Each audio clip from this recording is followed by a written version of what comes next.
ఎన్టీఆర్ జిల్లా జగ్గయ్యపేట నియోజకవర్గం పెనుగంచిప్రోలు గ్రామాల్లో వేయించేసి ఉన్న శ్రీ తిరుపతమ్మ వారిని దర్శించుకున్న ఆంధ్రప్రదేశ్ అసెంబ్లీ స్పీకర్ చింతకాయల అయ్యన్న పాత్రుడి వారి కుమారుడు చింతకాయల విజయ్ కుటుంబ సభ్యులతో దర్శించుకున్నారు.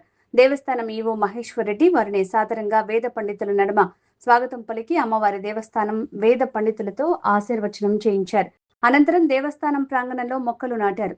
ఈ కార్యక్రమంలో Jaggayyapeta MLA Srirama Rajagopal Tatayya, KDCC chairman Netten Raghuram, RDO Anil Kumar, ACP Srinivasarao తదితరులు పాల్గొన్నారు.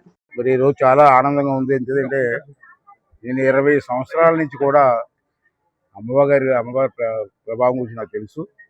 అది 20 సంవత్సరాలు బట్టి రావాలని ప్రయత్నం చేశాను, కానీ ఎప్పుడు నాకు అవకాశం రావట్లేదు. మరి ఈసారి నా అదృష్టం, నా కొడుకుతో సహా వచ్చి అమ్మవారి దర్శనం చేసుకోవాలని అదృష్టం నాకు దక్కింది. అలాగే రఘురామరావు కానీ తాతయ్య గారు కానీ మేమందరం కూడా కుటుంబంలో ఉండేవాళ్ళం. మేము మంత్రిగా రఘురామరావు గారు ఉన్నప్పుడు, అలాగే తాతయ్య గారు లాస్ట్ టైము ఈ టైము ఎమ్మెల్యేగా అంతా కలిసి ఒక అన్నదమ్ముళ్ళలాగా కుటుంబంలాగా ఉండేవాళ్ళు. రఘురామ గారు నా వయసు ఇచ్చి ఒకటి అనుకుంటాను, నెలల తేడా అంతే. 70 వచ్చేస్తున్నాయి మాకు. నేను ఈవేళ అమ్మవారిని ముఖ్యంగా కోరుకున్నది ఏంటంటే, అది చెప్పాలి మనసులో మాట. 83లో ఎన్టీ రామారావు గారు పిలిచి నాకు ఎమ్మెల్యే సీట్ ఇచ్చారు. అప్పుడు నా వయసు 25 సంవత్సరాలు, ఫస్ట్ టైం ఎమ్మెల్యే. అప్పటి నుంచి ఇప్పుడు వరకు ఇన్ని సంవత్సరాలు కూడా అదే పార్టీలో ఉండి నాకు అవకాశం ఇచ్చారు. నాకు ఈ స్థాయి వచ్చిందంటే ఎన్టీ రామారావు గారు, తెలుగుదేశం పార్టీ. అదే పార్టీలో ఎన్ని ఇబ్బందులు ఉన్నా, ఎన్ని ఇబ్బందులు పెట్టినా ఆ పార్టీని నమ్ముకొని పెద్ద ఆయనకి, చంద్రబాబు నాయుడు గారికి, ఇప్పుడు లోకేష్ గారికి కూడా మేము ఫ్రెండ్లీగా సేవ చేసుకుంటూ పార్టీకి ఉన్నాం. అలాగే నా అదృష్టం ఏంటంటే, నేను బ్రతికుండగా స్పీకర్ స్థానంలో ఉండగా మళ్ళీ నా కొడుక్కి రాజ్యసభ రావడం. అది కూడా మొదటి నుంచి పార్టీకి పనిచేస్తున్నాడు ఐటీడీపీలో.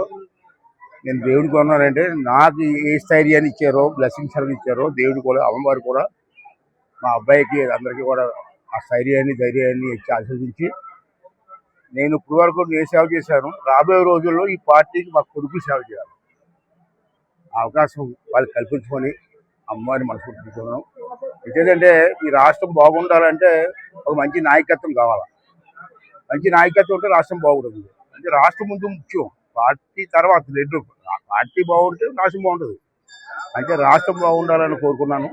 దానికి అన్ని పార్టీలు కూడా సహకరిస్తున్నాయి, ఎక్సెప్ట్ ఒక పార్టీ.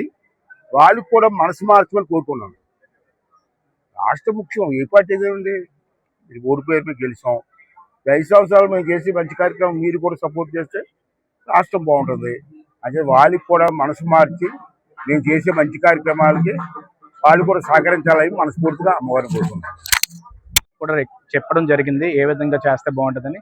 అలా ఎమ్మెల్యే గారితో, రఘురామ్ గారితో అందరితో కూర్చొని నాకు ఏ గైడెన్స్ ఇస్తే ఆ విధంగా చేసుకోవాలి. ఎందుకంటే అమ్మవారు గోపయ్య తండ్రి తిరుపతమ్మ తల్లి ఆశీర్వాదం నేను చూస్తే 10 సంవత్సరాల ముందు వచ్చినప్పుడు ఎలా ఉంది, ఇప్పుడు ఎలా ఉందో నాకు కనబడుతుంది కంటికి. ఈ రోజు ఎంతో మంది జనం వస్తున్నారు, ఎక్కడెక్కడి నుంచి వస్తారు ఇక్కడికి. వాళ్ళందరికీ కూడా నా తరపు నేను ఏదన్నా చిరు సాయం ఏదన్నా చేయగలను అని అనుకుంటే కంపల్సరీగా వాళ్ళ గైడెన్స్ లో చేయడం జరుగుతుంది, డిపార్ట్మెంట్ ద్వారా. Thank you.